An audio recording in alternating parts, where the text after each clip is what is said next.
I know. I had a blast. It was a great time. Good.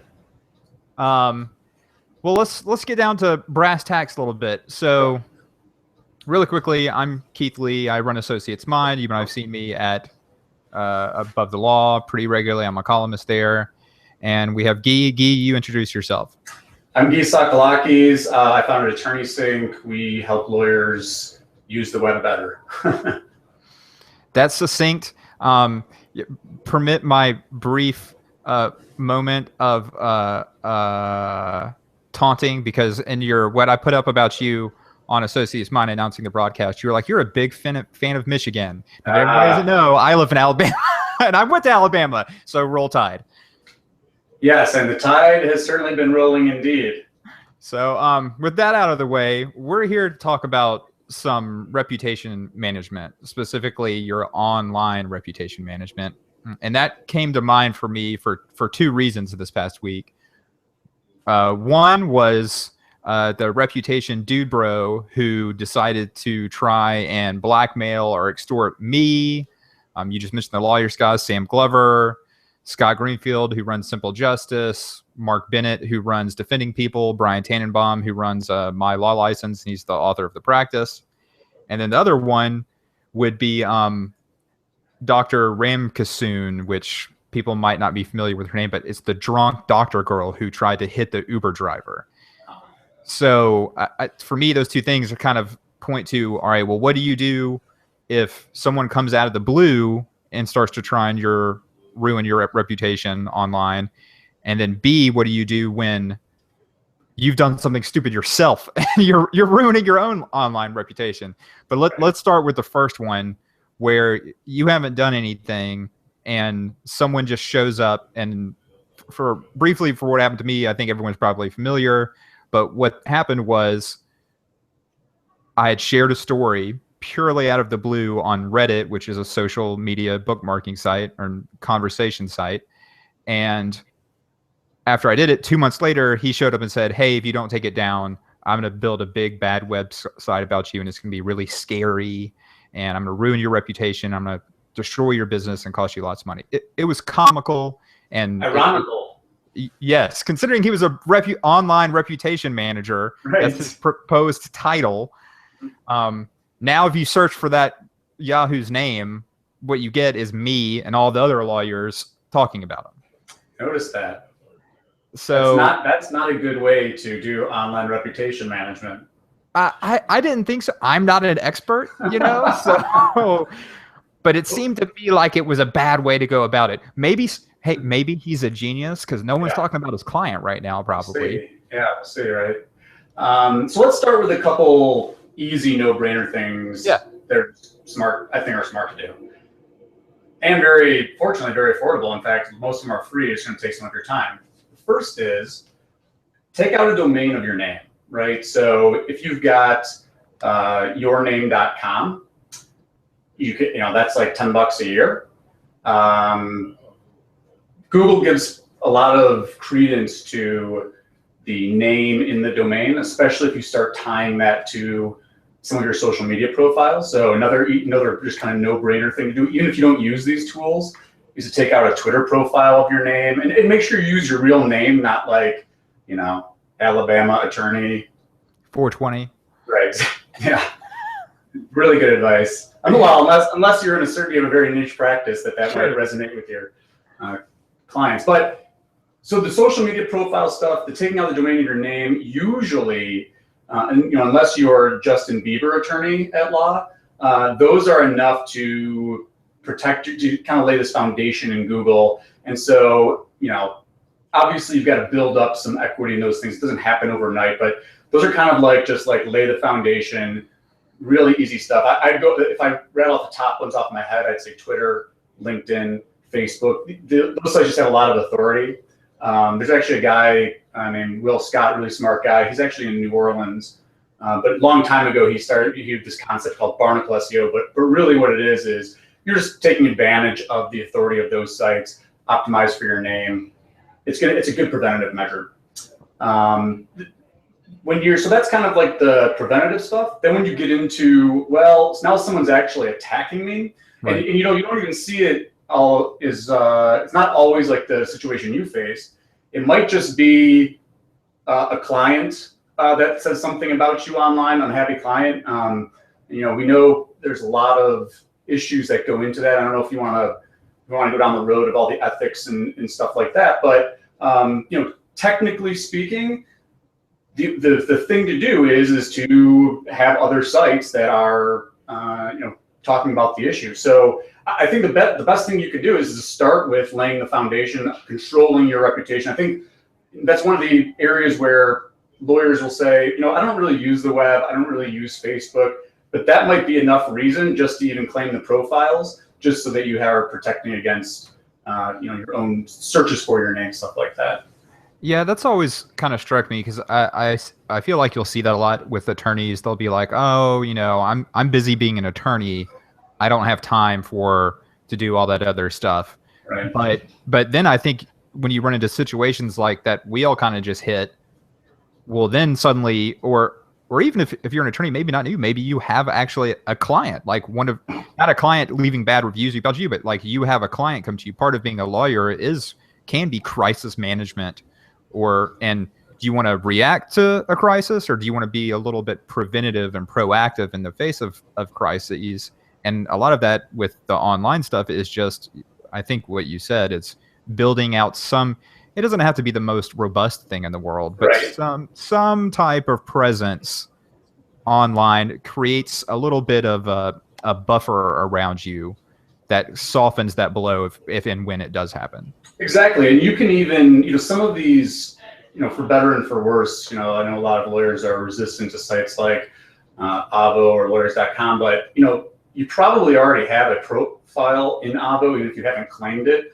And I know that there's issues with the score and all that kind of stuff, but that's another site that's probably going to come up a lot in searches for your name. It's kind of a no-brainer. But one of the other things you can do is search what's already out there that has for your name. So if you're searching for your name and you see, there's an Avo profile, or your firm has some profiles that you could use as buffers, you can certainly have a profile on your firm site. So at a subdirectory, your name that's optimized for you, those biography pages are very likely to insulate you a little bit. But that's the nice thing is that unless you have somebody that's doing like a more aggressive targeted campaign, Google wants to serve up your profiles when you've claimed them for you, because that's what most of their users are looking for. So again, all this stuff's free. You can do it yourself. It might take you, depending on how many you want to run through, a couple hours on a Saturday or Sunday, but it's a kind of a no-brainer. There are some things to think about, especially if you get into things like Google My Business and how that might affect how your firm appears in search results, if you care about that.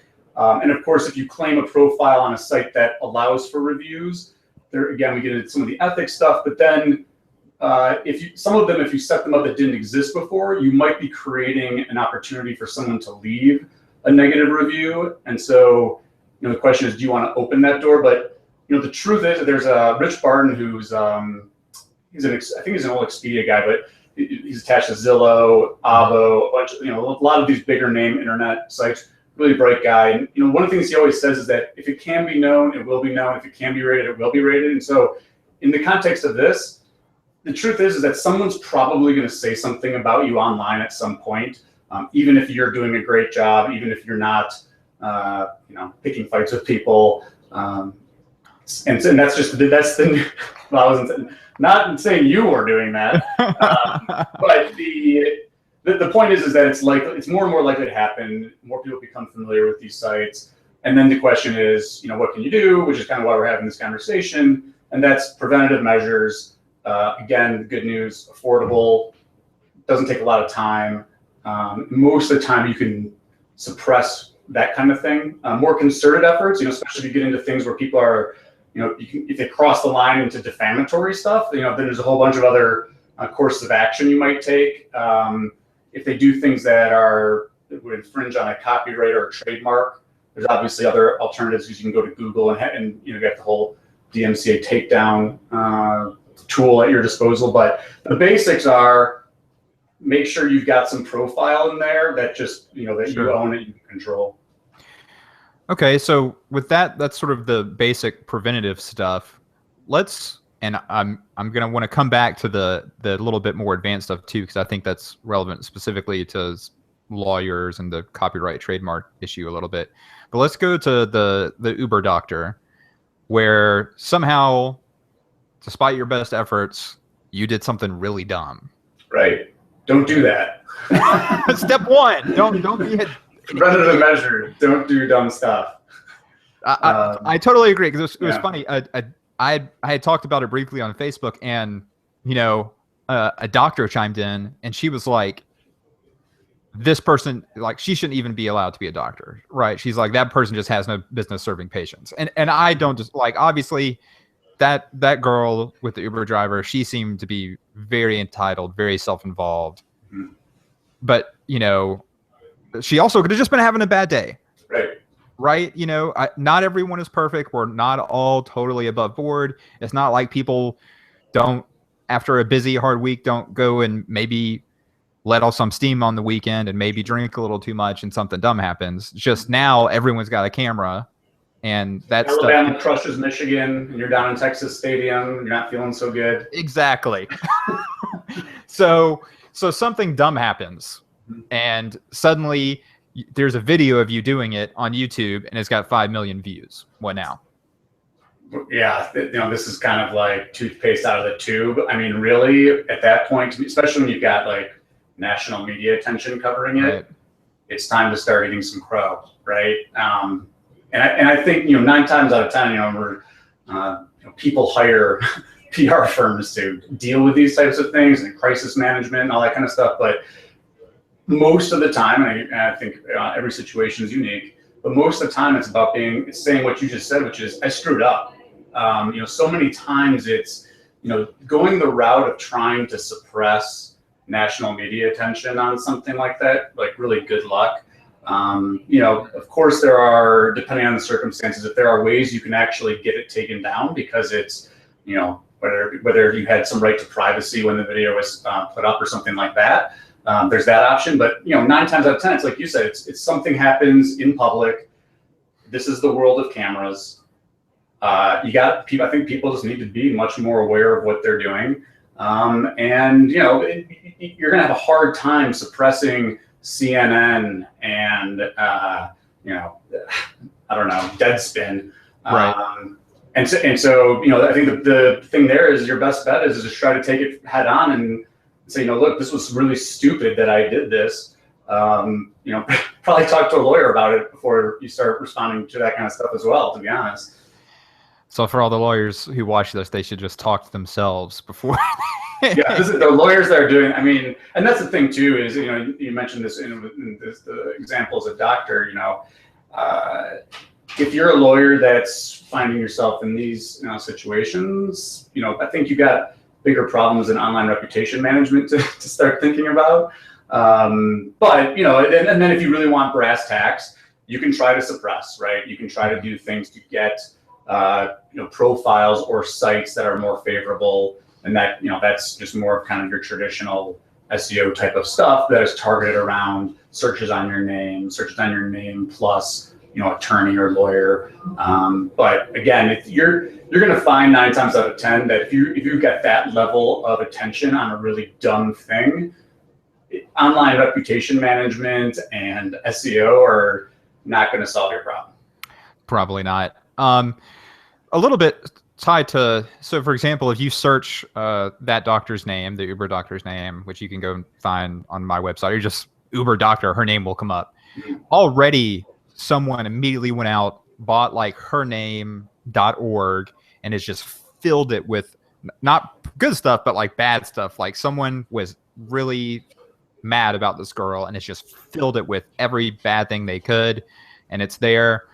I know for me and all the lawyers I mentioned at the start of this, the reputation manager, Dude Bro guy, he went out and bought domain names for all of us and says he's gonna, he's got our name, and he built very silly websites that are full of fire right now. Yeah, I thought I saw some fire. It was like a Yule log. Something like that. Yeah, I felt very much in the holiday spirit, even though we're a little past.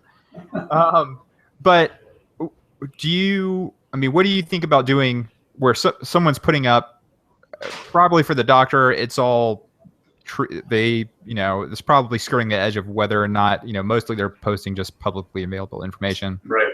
But what about doing some type of domain dispute resolution where you go into ICANN, you say, hey, that person bought my name and this is my role as a professional service provider. Do you ever say, hey, go do that? I mean, there's costs involved. Yeah, and there's it certainly can't hurt. Whether you submit a takedown with Google or you go to the registrar, I think those are both good options worth pursuing. A lot of the times, and just not to speak to the specific instance, but they'll tend to do it in a way that makes it more difficult to claim a copyright or trademark, but it certainly can work. So it's always worth trying, especially then they start crossing into just blatantly false and defamatory things. They start, if they start doing things that are illegal, then you've always got that course of action as well. But most of the time, what you find with these situations is, and again, bring it in a more general sense, you get the unhappy client, in the context of lawyers, who maybe even goes and takes the domain out, and they say something about you, or they say something about their experience, and it's more of, if it's truthful and it's just casts a negative light on you, it's more of like, how do you actually deal with that and respond to it, if you respond at all, than trying to suppress their whether it's a site or a review or whatever, because oftentimes it's practice of law is tricky business, right? You're dealing with people that in some instances aren't playing by the same reasoning that you are, and so are you bringing more attention to things by starting the flame war? You get you might fan the flames in a way that this site that they have on you that's not appearing in any searches, not that big of a deal, and it kind of appeases them. Versus you start challenging it, and then a new one pops up, right? It becomes whack-a-mole, and so you don't want to. So that's why all of this stuff is kind of like case-by-case basis, but it's very similar just to what you would do when you're dealing with someone that's saying things about you in the real world. There's some technical components to it, but you're always better trying to resolve the root issue than getting into the games of DMCA takedowns and link building and stuff like that. And again, I think most of the time, when you're dealing with someone who's unsophisticated, the preventative measures are sufficient to protect against. Right. Yeah. I mean, that seems to be the case, and that's why I wasn't concerned, and I don't think any of the other lawyers were concerned when this loony guy came in trying to threaten all of us, was the fact that all of us had very robust social media profiles. We have very robust web presences that are going back years and years and years, and have lots of, again, I'm not super technical up on it, but I feel like we have deep links from high trust value sites. And for us trying to displace my name, I'm upset because when you search for Keith Lee, not lawyer or anything, if you just search Keith Lee, there's still some old retired NBA basketball player from the 80s. That's what I got. I looked it up before I came on, just in case it came up, and that's what I saw too. Yeah, so it's me and some retired basketball player, and it's only because he has a Wikipedia entry. Exactly, and here's the good news. Most of the time, if people are looking for you and they don't find exactly you, they're going to add attorney or lawyer or right. Alabama, and that'll solve the problem. So, well, that sounds like if somebody was going to try and take away something from this, they should do. What are the don't do stupid things. Don't do stupid things. Number one, great rule. Number one, don't be an idiot. I guess number two, don't be a jerk to other people either. Well, that's I guess a matter of taste, right? Yeah, I mean, there's time to be a jerk. I mean, we're both lawyers. There are times to straight up be an ass to other people. Right. That's why people hire us. But be selective in your jerk application. But outside of those two, I guess it sounds like, give the rundown. If you were going to watch this and take away and be like, okay, I need to do something to make sure that my reputation has a moat around it. What were the A, B, C, D? So here's hit the basics. Register a domain of your name. Set up some hosting for it. Optimize, even if it's a one-page site, right? It doesn't have to be. You don't have to be regularly. If you like to write, I encourage you to regularly write at it. But at the very least, that's going to give you one level of installation, is a site that's optimized for your name. 2 would be to optimize your law firm bio page, because again, especially if you're at a firm that has some equity in their website, that's going to be very likely to come up. 3 would be some of the basic social media ones: LinkedIn, Twitter, Facebook. Again, the key is here is use your real name, right? Because if you use anything but your real name, you're less likely to actually protect against searches on your name. Google My Business might be an option. That gets a little bit. I was a little bit reluctant to talk about that because there are some other issues there. But if you go search for information about registering your Google My Business profile, the Google My Business profile can take up a lot of real estate on a search result. Images are another great way. So if you have images on various sites, like if there's biopic or something, maybe if you're more engaged on the internet, Google will serve up images of you. That takes up a lot of real estate. Video content can take up a lot of real estate.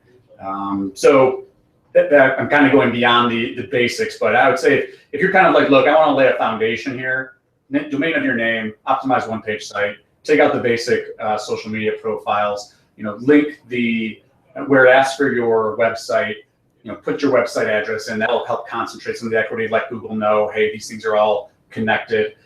You could look into a little more advanced things like schema markup, which would potentially add more snippets to results. Like if you had, again, if it's permissible in your state and you have clients that are leaving you positive testimonials online, that's also a great way to offset it, because a lot of lawyers, when you're not talking about the aggressive type of reputation attack that were the instances you brought up, but it's just like, hey, I got a bad review online. If you have colleagues, if you have clients who are willing to leave you a positive review, and it's allowed in your state because there are some issues around that.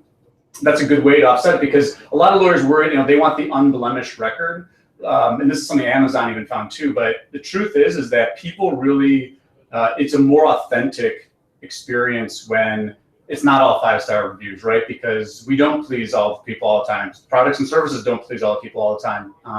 But if you've got 25 really happy clients and you've got a lot of colleagues that are like, this is the guy or the woman, and you've got one that looks a little bit outrageous, they're not going to give that one a lot of weight. And so it's less about like trying to remove that review and much more about, doing great work and developing, a reputation, relationships in your community, so other people are talking positively. And and then longer term, this is beyond the basic checklist, but it's probably one of the most compelling reasons for lawyers to participate online, whether that's through writing or whether that's through, contributing to a different site. But all the things you talk about, and one of the reasons that your online reputation is so insulated against this kind of stuff is because you're very active in sharing information, writing. You write for several publications, so it's a very beyond client development or anything like that or online marketing. Right. Just kind of establishing yourself and saying, this is my beachhead online. It's a pretty good reason to be doing that kind of thing. Yeah, and I mean, I think it has a multitude of reasons. Client development, like you said, I think it's why a lot of people initially do it. But this is sort of the dual benefit of it, is that, hey, if someone does come out of the blue and suddenly is trying to paint you with a bad brush, well then, hey, you're already protected. You don't really have to do anything. You can just sit back and laugh at them. Right.